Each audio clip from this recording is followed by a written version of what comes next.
আজকে আপনাদের দেখাবো এমআই নোট 4 ব্যাটারি কিভাবে আমরা চেঞ্জ করব।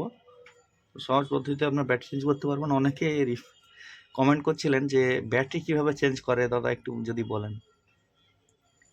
তো সেটা নিয়ে আমরা দেখিয়ে দিচ্ছি। প্রথম সিমটা বের করে নেব, সিমটা এটা, সিমটা বের করে নেব।